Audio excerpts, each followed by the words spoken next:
useful to the thousands of you. Okay, half guard knee shield. Lucas, can I borrow you, please? Also, is wearing black, which is most complimentary to Mikey. So, recap. Knee shield half guard. Try to aim to have your lower limb as an active position. It's not just fixed here, rigid, because once he finds a way to defeat it, you're kind of stuck here, all right? So it's kind of floating, it's in contact with him. This bottom leg also has a purpose. Generally, good advice is to have your leg like this. Okay, so the heel pointing outwards, toes pointing down, and this hooks around his lower shin here. If you leave it placid, then he just gets his foot out and he passes. So it's like your last resort, okay? So this one is here. Generally with half guard they want to pass, and the way to pass is to apply pressure, so you want to avoid this arm attachment. So it's kind of like a hook floating here. This arm is a frame. The key purpose of this hand is to this shoulder. If you only remember one thing with the knee shield half guard is this shoulder, not this shoulder, this shoulder. So yeah, you could push here, you can also grab here, which we'll do in my recap later on. But generally your safety measure is around about here. Knee to elbow here, just fending him off, maybe letting him put some pressure in, maybe pushing away. If he sits back completely, your knee shield is redundant. So you can then use the foot, you can push, or more than likely start sitting up and start aggressively tackling like this, all right? But generally they'll put pressure on. What we're gonna do from there, we're gonna practice I showed you 3 chokes, I'm gonna add a 4th one. You guys might wanna come around this side so you can see the chokes. I'll spin around a bit. So this is your drill, warm-up drill. Number 1, get used to this knee shield. Number 1 choke, the grip, loose grip, not too high. Around about, just under the collarbone here.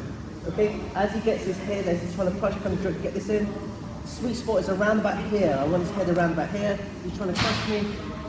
I push his head down, release the leg, pop it over the top, and we do the loop choke.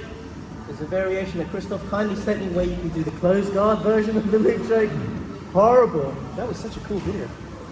Anyway, you can learn off YouTube. Anyway. So that's number 1. Number 1 is, once again, you push him in. Sometimes I release the leg first and let his head flop down into the sweet spot, but you've got to be quick to turn the head round and then pop this back on. Alternatively, he's really strong, forcing him to find a crush. You can pop his head down like this and then pop it there. And then the finishing motion is, this elbow goes high, this hand assists by pushing that way. That's choke number 1. Choke number 2 is the different version. We go this way round because his head is more over here. When his head over here, look at how my knees being crushed.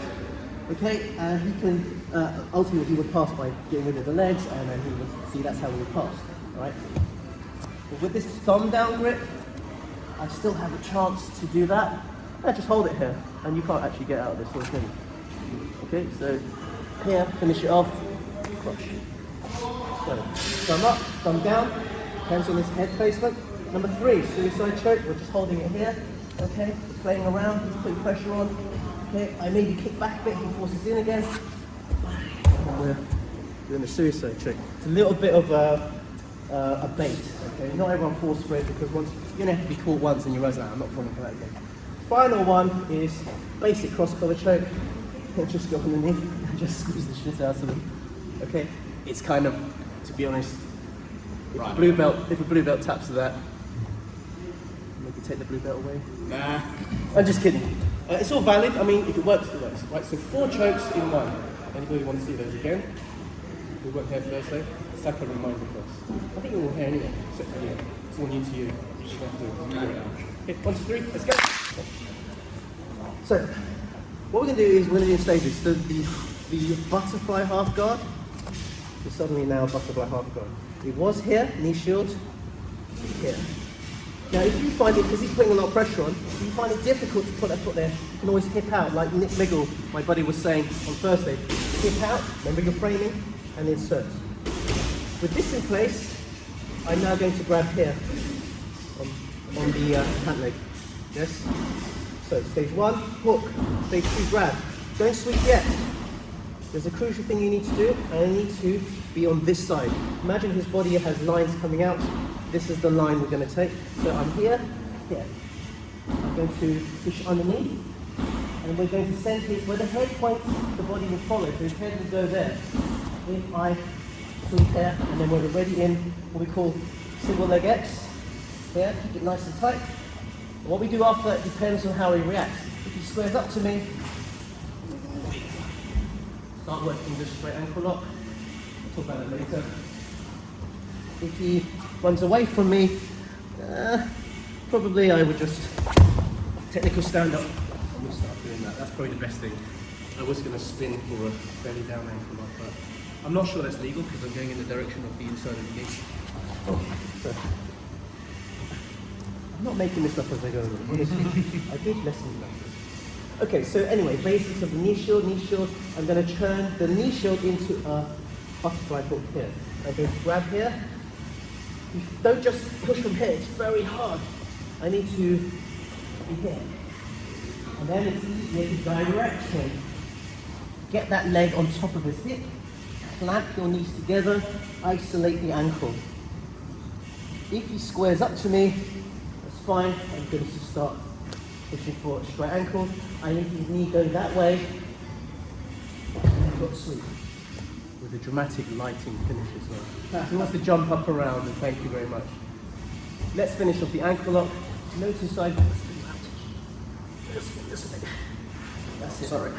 Good. So I used to do ankle locks like this, the guillotine grip style, which is alright, it's nice, works for me. That's how Marcel does it. And who's been footlocked by Marcel? Right. Recently I've started getting into just grabbing this. Since we're playing the gig, we might as well use it. This gives me room to exert 3 times more rotational force. It's horrible, right? Mm-hmm. Sorry. I say 3 times, it sounds scientific, it's not. One more time, guys. It's quite simple, really. But don't do it from here, do it from here. Okay, and then we'll do, think of it as directing rather than pushing. Direct. As soon as his bum is elevated, apply the heel onto his hip, close your knees, encapsulate the ankle, and if you need help with a foot lock, I'll come and help you from there. Alright? What was I going to say? I was going to say something. Again. Oh yes, I was going to say. Have you done the butterfly hook? And this hand is probably tightening. We're going to just grab the sleeve. Pull yourself over. I like using that a lot.